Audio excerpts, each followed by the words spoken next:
Good morning, good morning, good morning. Welcome to another morning coffee talks. Everything in marriage is based on contingency. And I think this is a hard truth that most men want to avoid, but at some point we have to stop lying to ourselves. We have to understand that everything in marriage is based on contingency.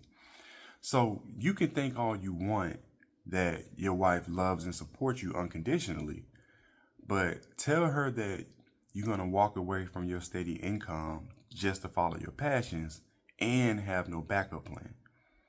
Watch how fast that support starts to shake.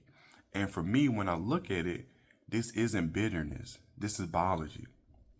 And I want to talk about how female hypergamy plays a big role in how secure or unstable your marriage can feel when you're trying to level up or even pivot. So, love is real, right? But it is often conditional.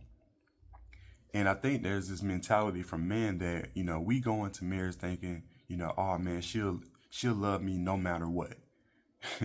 But the reality is that love is often tied to how you lead, what you provide, and how secure she feels with you. And the moment they're going to start to shift is, well, let me say this. The moment that starts to shift, her behavior is going to start to shift as well. So don't think you can start to slack off, lose focus, and stop producing, and you're going to get the same level of love. If you think that, then you're ignoring how women are really wired, right? And here's the thing.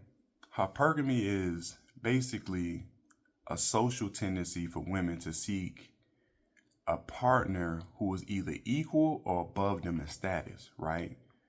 And not only status, but resources and stability.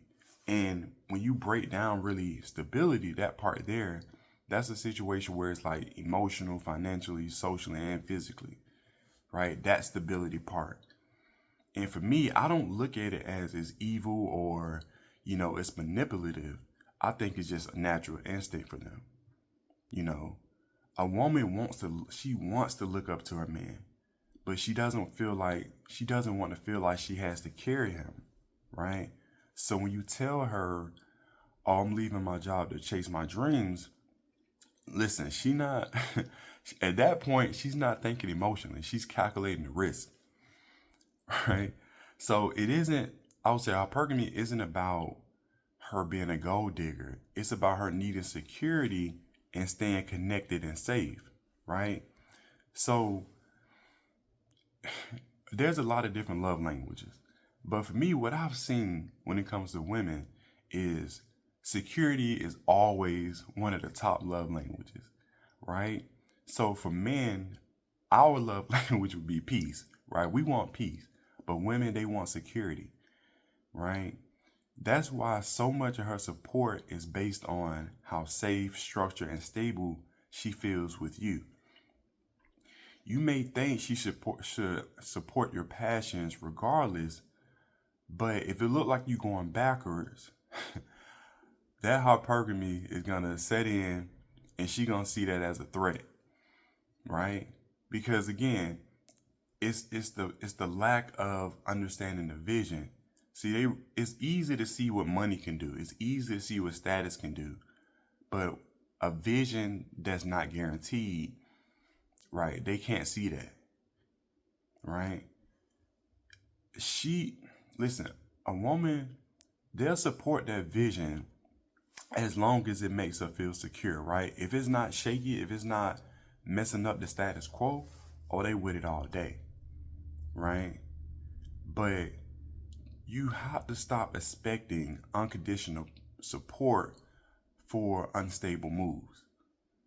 You have to build a smart transition plan if you are following your purpose. You can't blindside a woman with chaos, just up and make a decision with no plan, with no strategy. That's not leadership, right? Again, you have to be the kind of man who leads with strategy, not just with passion. oh, I want to do this, man. I'm gonna quit my job tomorrow and do this. And there's no real steps to that transition. There's no real steps to that vision. There's no real steps to how you're gonna execute that plan. That's chaos. That's at that point you're leading with emotions, right? If Listen, if she can still respect your direction, she can still see your work ethic and feel your stability, she gonna get on board. Even if the money's not there immediately, but you making moves when it's clear, you can see that it's working. Oh, they with it, because it's like, okay, it's not impacting the household, it's not impacting our situation, but I can see him growing with what he's doing, even though the residuals haven't came in yet. So when you think about hypergamy, it doesn't mean you can't pivot. It means that you just got to pivot as a leader, with a strategy. You just got to make sure that you're on point with how you move. So let me close with this, right? Being married and marriage just in general is very beautiful, but we always have to be real. That marriage is not built on a fantasy, right? It's built on provision, protection, and leadership. And when those things start to slip, the whole house is going to shake, right? We have to understand that hypergamy is real. And it means her love and support, her trust is often tied to how secure she feels under your leadership. So if you want to follow your passions, go ahead and do your thing. But you got to know you got to lead with clarity, man, and not confusion. Pay attention to the terms of your deal you signed up for when it comes to your marriage. And you have to lead continuously, like she can look up to you and follow you wherever your vision is going. So, yeah, I just wanted to say that this morning. Hey, drop a comment below. Subscribe to the Husband Code if it's your first time. If you've been watching for a while, subscribe. Also, if you got any value from this video, hit the like button. And until next time, I appreciate y'all. Much love. Peace.